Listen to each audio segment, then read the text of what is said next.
Survivor Cagyan's critical vote can be remembered by just two words: bang, bang. In Survivor, there are a few moments where players' fates are in the hands of a single vote. It's one of those moments that really affects seasons and affects the way that Survivor as a whole has moved over the years. And what if those moments go the other way?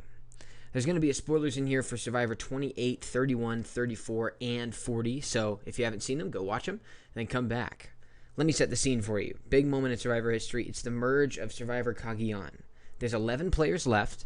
You've got Tony, Wu, Trish, LJ, and Jeffra. They make up a minority 5, and they're incredibly tight. A couple episodes ago, they were shouting Final 5 after they blindsided Cliff Robinson, and then they came in there and they won a big challenge. However, they're down in numbers because the other side has 6, with Kass, Spencer, Tasha, Jeremiah, Morgan, and Sarah making up the majority. Here's the thing about this vote, though. Sarah had been close to Tony. They created the Cops R Us alliance early on, and she was seen as the pivotal swing vote. So in this season, Sarah ends up sticking with the majority 6. However, she kind of overplays her hand. She tries to command where the vote goes, and that doesn't work out for her. As you see, as Kass gets annoyed by that, and she gets promises from Trish, and she flips. So despite the fact that LJ and Tony waste idols at this massive tribal council, you still see Sarah goes home by a 6-5 vote. And what this starts is the reign of Tony Vlachos, as he now has the numbers, and he starts picking off people from his own alliance and the other alliance, running his way all the way to the final 2 and winning Survivor Cagyan. However, what happens if Kass had not listened to Trish and she had stuck with what she had originally thought of? I mean, what happens if at that vote it ends up going 6-5 against Jeffra, and Tony's side is now down 6-4? Let's find out. In the Torchlight Zone, here's a Survivor parody. So Kass, after this vote, she doesn't vote for Sarah, and she actually sticks to the plan, votes out Jeffra. Huge moment in the season, because now we go into the final 10 with a 6-4.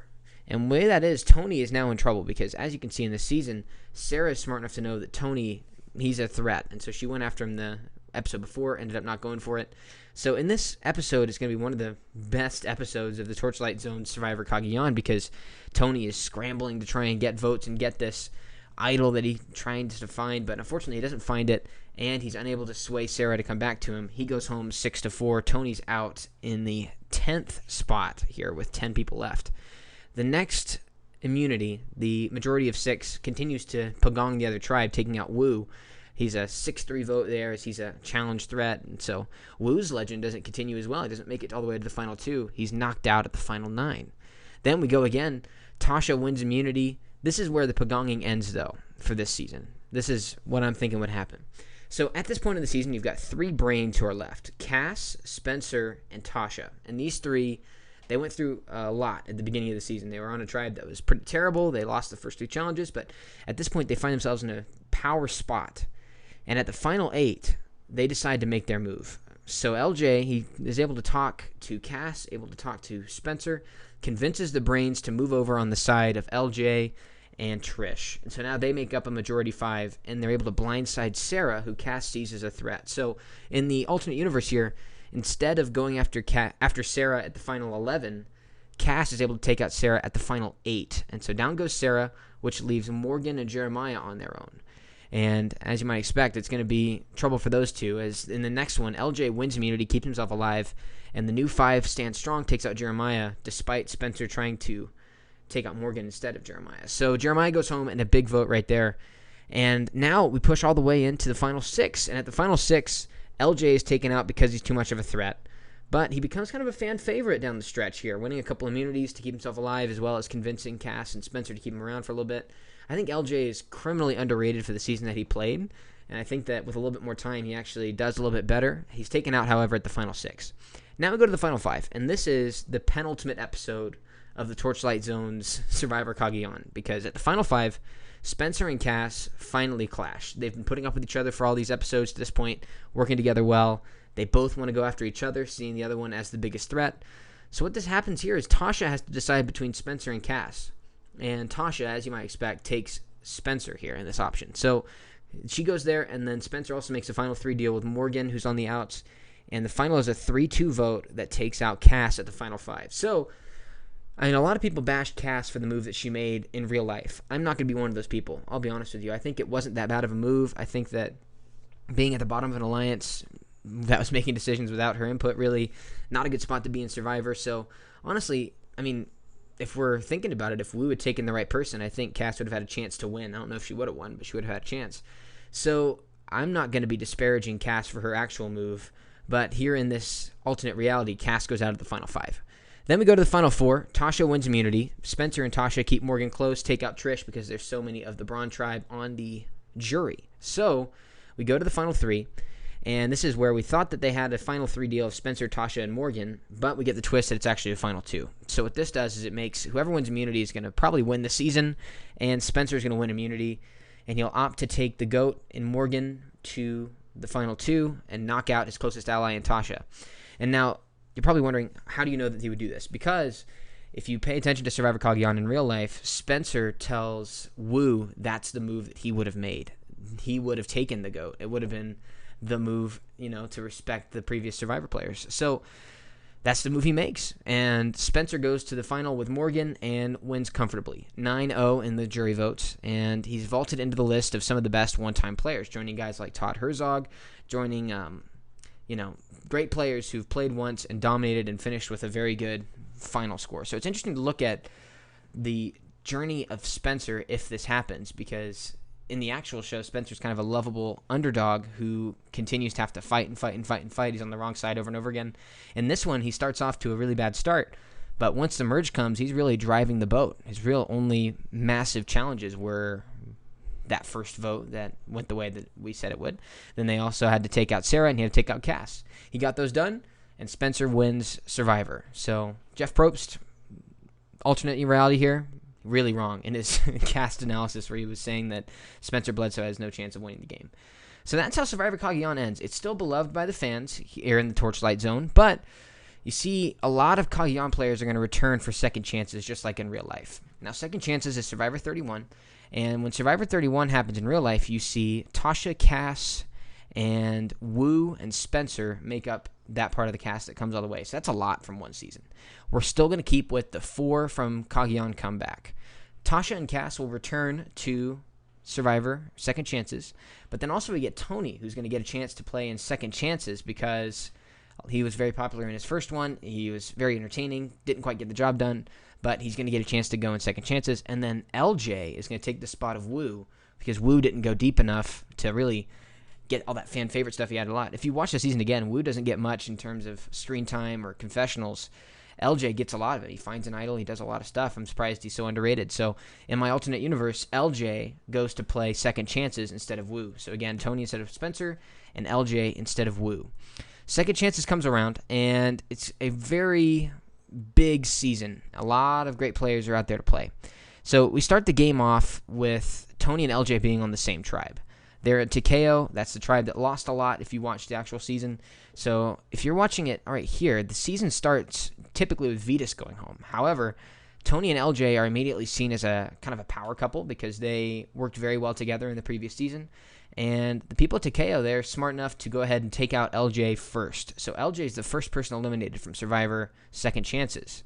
So the way that things cascade now, Tony's able to stay alive for a while. Kass and Tasha are going to take very similar journeys and work their way pretty deep into the game. Vetus goes out right before the merge, however, where Wu was voted out right before.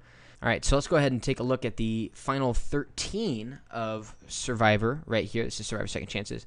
Going to Survivor Second Chance, the first vote in real life was Kass coming out of that, and she's the first one taken out right after. And you know what? We're going to stick with that exact same thing going on as Tony works his way into his new Lions alliance with Jeremy, Savage, and Joe, and Tasha, and all of them, and they become the power group at this point. And so Jeremy uses Tony as one of his shields, very similar to what he's doing in Winners at War. This is just in the alternate reality before that. So he uses him as a shield. They take out Kass first. However, Tony runs into trouble at the final 12.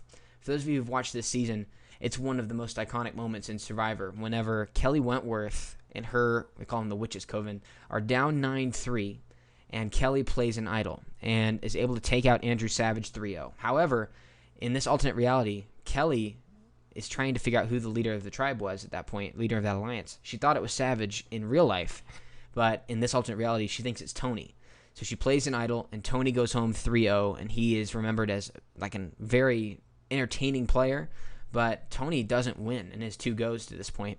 He's taken out by Kelly Wentworth there.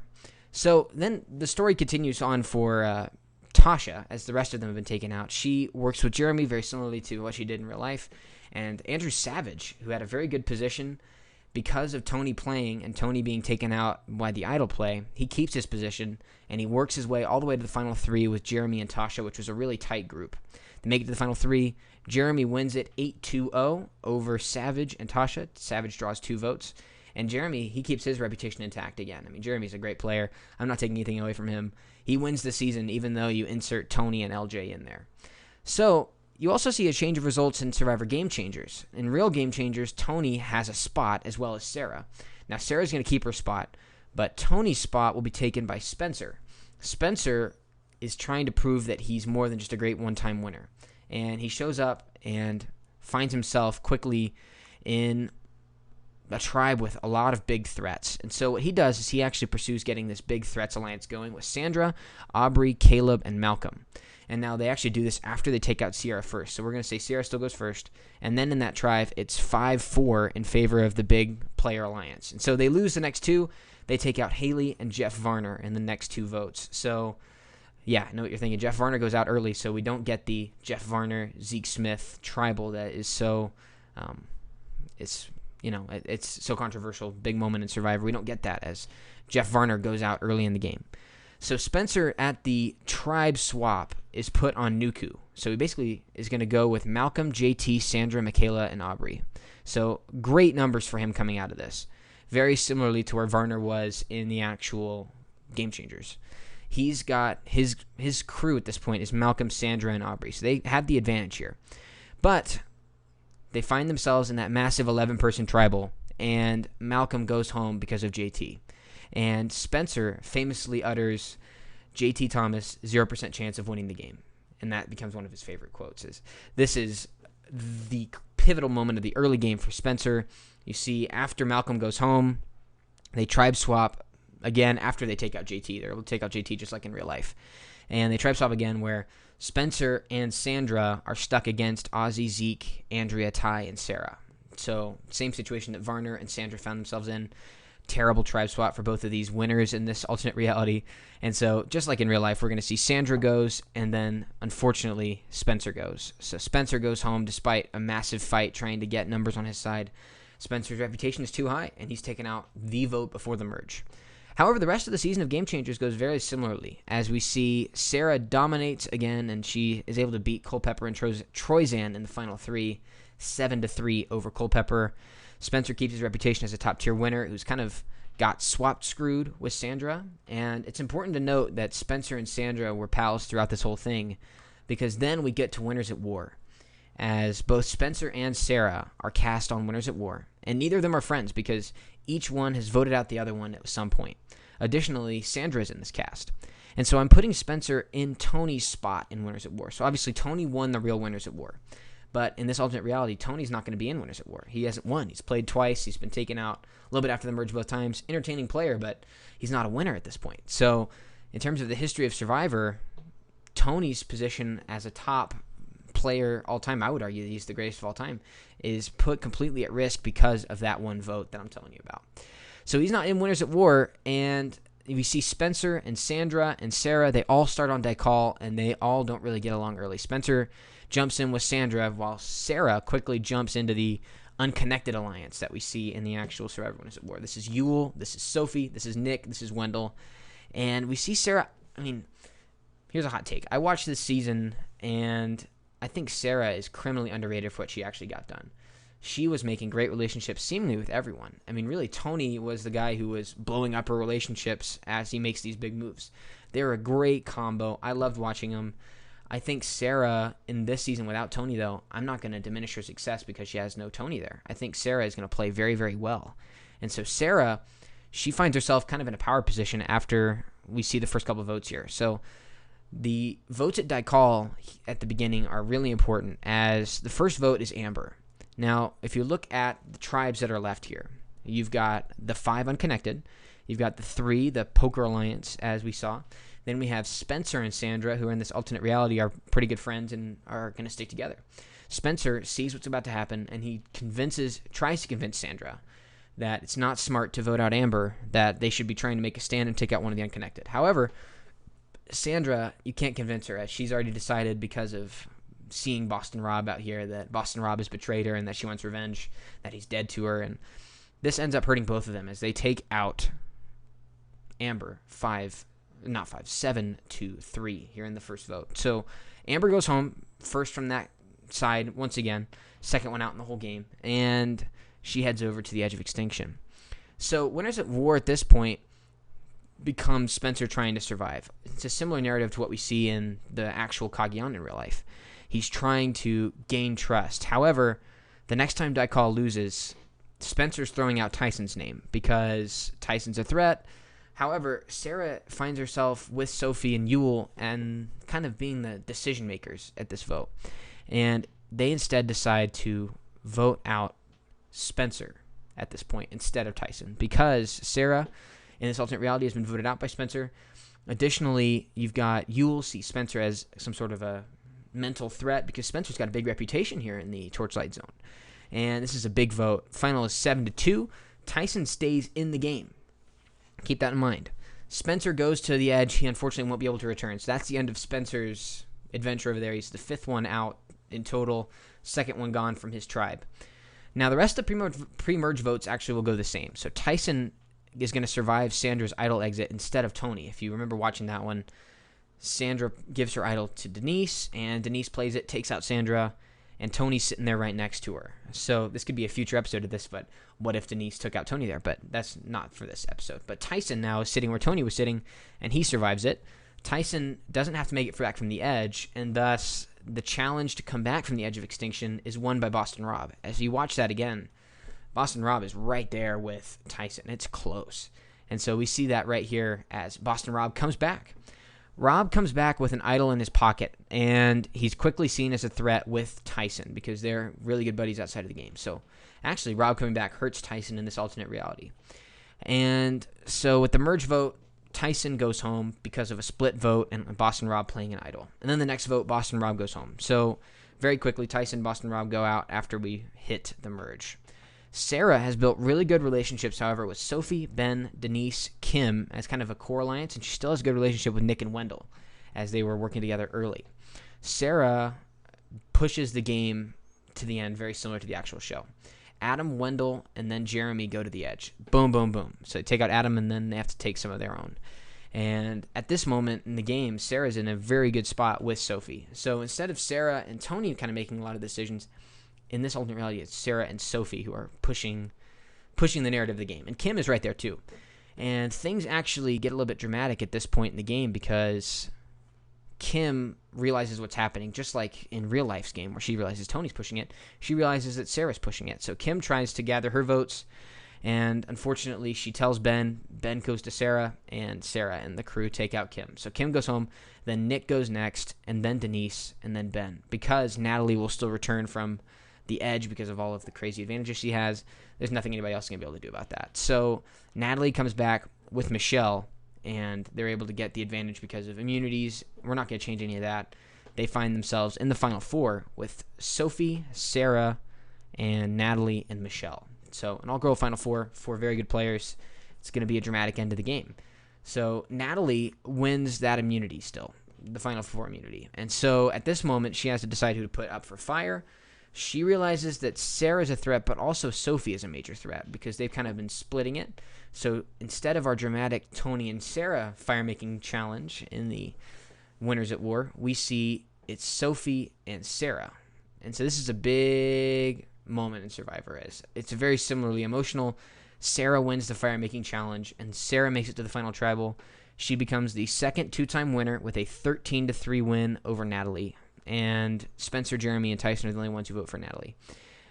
Sarah gets really the great end of the stick here in the Torchlight Zone of this change decision from seasons and seasons ago. She's now a 2-time winner because she doesn't have Tony there. She works her alliances. She's able to win. And you know what? Sarah's remembered as one of the most iconic characters to ever play. To recap, Sarah has jumped onto the Mount Rushmore of Survivor players with her 2 wins. Additionally, Spencer is considered an upper echelon winner with really poor circumstances in his follow-ups, and he'll be considered for a later season to try and come back and win it again. Spencer, though, has a good reputation in the Survivor community. Sarah and Spencer's rivalry has become iconic in the Torchlight Zone here. As we enter talking about Survivor, this is one of those that you mentioned because Sarah has taken out Spencer twice, and Spencer took out Sarah once. So as it stands, they continue to go after each other at this point. Tony is considered one of the more entertaining players in the game's history, but just that, as he didn't win. And so he's also considered for a return in the 40s of Survivor, and I'm going to guess he'll come back and probably do well. He's just been, again, on the wrong side of circumstances. The Wentworth Idol really screwed him up in his Survivor second chances, so we'll see what happens with him coming back at some point. Additionally, Cops R Us, complete afterthought. I mean, that's just kind of a funny name for something that only lasted for 4 or 5 episodes with no payoff. In real life, it's a huge alliance that you have to talk about when you mention the history of recent Survivor, but in this alternate reality, we don't get that. Tasha ends up making the top 3 twice, so she's a big winner, and also we don't get the Varner Zeke Tribal Council, and Sophie earns even more respect not being taken out by Tony. So all those things change. One thing that doesn't change, though, is that the 11-person tribal from Second Chances is still incredibly stupid, and Malcolm was robbed, but that's a different video for now. All of that, though, is if Kass switched her 1 vote in Cagyan. Things get absolutely crazy when 1 vote changes, and we tumble down alternate reality. So things just get crazy when you get this deep into the Torchlight Zone. Like, subscribe, and please let me know in the comments where my logic was wrong or if I missed anything. Also, give me some ideas for your next episode of the Torchlight Zone here. What are other moments where it's in the balance, something huge that would continue through the end of the game? Where's somewhere that you can also check out and switch? Thanks a lot for watching. Really appreciate it here at Off the Air Productions. I'm Ben Kaysen. Have a good one.